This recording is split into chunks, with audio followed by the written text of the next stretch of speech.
So what are we going to call this segment? Ask the Dad. All right, first question. My kid's getting ready for college, doesn't know what to major in, and we're worried about the cost of college. I think my big thing with college is, I guess, the relevance of it. You know, college got put on a pedestal for so long. It's certainly not as necessary as it once was. A 4-year degree isn't as valuable as it once was because just about everyone's getting it. It's almost getting to the point to where a 4-year degree is almost the equivalent of a high school degree. And so college for me has always been kind of more about what are you actually learning? What is the education you're receiving? I've seen a lot of parents that want to send their kids to the big major state school or some other state's major school for the college experience. And to me, the college experience is, gosh, that's partying, that's meeting girls and boys, it's having fun and going to the football games. And, you know, at $20,000, $30,000, $40,000 a year, and sometimes more than that, that's a hell of an experience.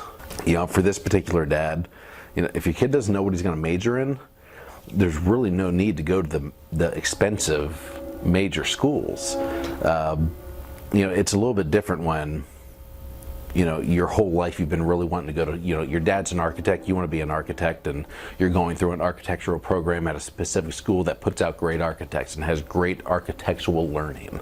You know, that's a different scenario than, I don't know what I want to be, so I'm just going to take the generic courses. You know, your first and second year of college are just, they're basic math, basic English, and some general education classes. They don't get trade specific by any means. So that can be done at any community college. That can be done online. And I really think if you don't know what you're going to major in and you're still figuring out, you're still exploring, you're still testing a few subjects, then by all means just go to the college down the street. You can stay home with mom and dad if you can, or get an off-campus apartment, or maybe that small college has a dorm. But I mean, that's going to save you tens of thousands of dollars if you're worried about how you're going to pay for it.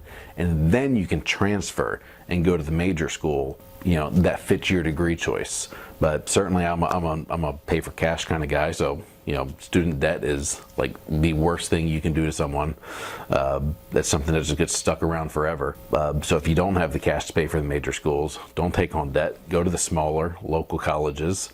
And if you don't know what your major is going to be, that's an even easier decision. Don't spend the money for the college experience. You spend the money for the actual education. All right, second question.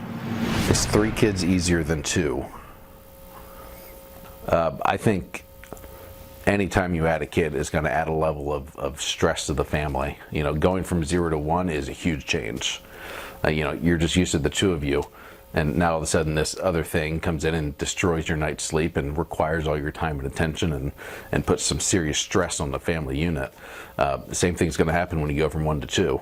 The same thing's going to happen when you go from 2 to 3. You know, same thing's going to happen when you go 3 to 4. I mean, you're introducing this new life that just requires so much time and effort and focus, because they can't survive without that. You know, we're just born completely helpless. I don't know if going from 3 to 2 was harder than 2 to 1. I really can't remember. Those first 6 months tend to be just a complete blur for me personally. I have heard that going from 3 to 4 is easier, just from friends. And that's because you tend to give up any sense of things going back to how they were. You just can't remember when it was like, when it was just you and your wife. So you just kind of embrace the chaos at that point. So I've always heard once you get 4 and above, it's just your life is chaos and you just embrace it and enjoy it. And there's no hope or desire or realistic expectation that you're going to go back to just you and your wife and you kind of do your things whenever you want. But anytime you add a kid, there's going to be challenges to it. But I like big families, so I say go for it regardless. But whether 3 is harder than 2 or 2 is harder than 1, yeah, a little bit. But, you know, depending on how far you spaced them out, you know, sometimes the older kids are starting to help out with the younger kids, and that's always a big help. Question number 3. How do we keep our kids safe from content in a world of smartphones and easy access? I think for starters, smartphones, your kid doesn't have to have one. I think as the years go on, the technology is going to catch up, and they're going to make them more kid safe. Obviously, even if your kid doesn't have one, even if you have one that's very well protected, their friend might have one that's not so protected. With all the different apps, with all the different ways to access online, and friends having it, and it's just a different world than when I grew up and when you probably grew up, where, you know, when we finally got computers, you know, it was one in the center of the living room, and everyone had to share it. It was just a different experience, and even then you had to like make a sandwich by the time it connected to the internet. You had to wait for dial-up. It's just a whole different world. You know, my kids are what, 8, 5, and 3. There's no way they're having their own phone. We do have a phone for them for like when, you know, the 8-year-old goes to a park by himself, which is down the street, just so he can constantly check in. But he doesn't get to play on that and keep that all the time. We give it to him when he's going to the park, and it's strictly for communication. How to keep him safe, or how to keep it from him, you know, as they get older, you just have to have that conversation, because that's the reality of the world we live in. You know, I think that's something where you just kind of have to handle. You know, access is easy. Smartphones are part of our life. There's going to be a next stage one day when smartphones seem antique, and the access is just going to get easier and easier. So by all means, certainly limit access the best we can. Know who they're hanging out with, and the kind of family they are, the kind of friends they are, and what they have access to. They don't have to have smartphones. They don't have to have internet access, but you can certainly invest in technologies that help prevent the downloading of apps or access at certain times to the internet, or certainly certain types of content. That would be a very good thing to invest in. And if you're going to own a smartphone, then I think the minimal cost of adding some sort of software to that would be well worth it. But, you know, when kids are starting to access content you necessarily don't want them exposed to, I'd say that kid's probably starting to get older, and, you know, at that point you just have to sit down and have a conversation with them. You know, that's a dad-son, dad-daughter thing, or mom-daughter thing. You know, it's probably going to be part of our world as parents, where we have to have that conversation of what we think is good and what we think is bad, what's wrong and what's right. And that's just going to take good communication, and that requires having that foundation of a relationship that started really early. Number 4, I'm 25, I live with my girlfriend's dad. My girlfriend's mom wants us to live with her so she can spend more time with the baby.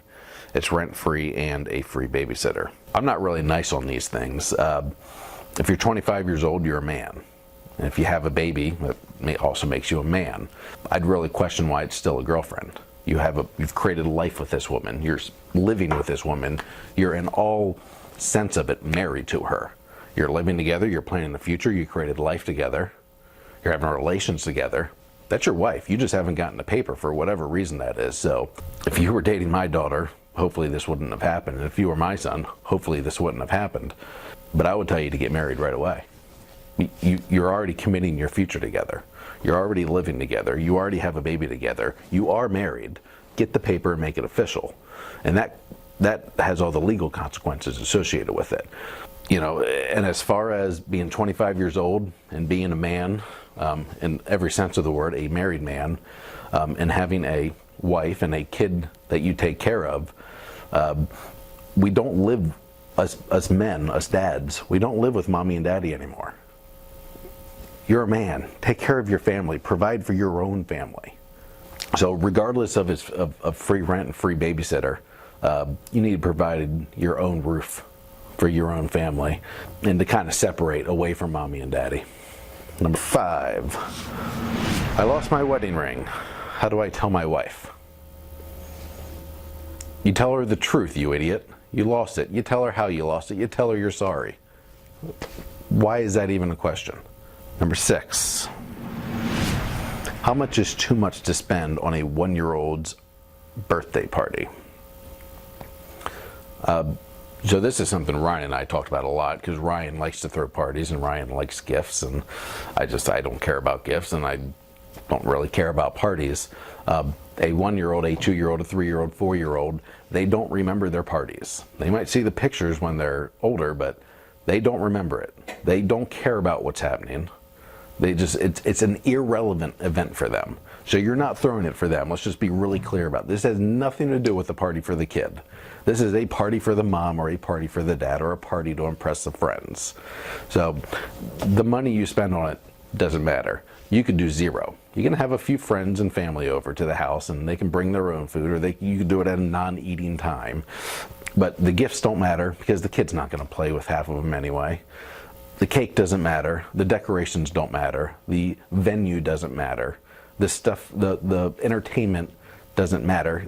At that age, the kids they don't remember it. They don't know what's happening. They don't care whatsoever. So spend as much as you can afford if you want to, but in our house, we never had any sort of elaborateness to a party until I think the kid was 5 or 6 years old. And then we still don't spend much. I mean, we're in a couple $100 range. We might get a bounce house or a, Ryan always makes the cakes because she's a great baker. And then we have some friends and families over at a park or at our house. But I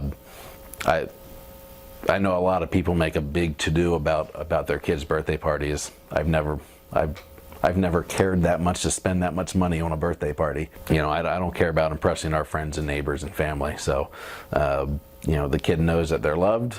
They get a couple presents. We have some good times and some fun, but other than that, it's just a birthday party. And when they're super young, they don't know what's going on anyway. So if money's an issue, you don't have to do anything. They're not going to remember, and they're not going to love you any more, any less because of it.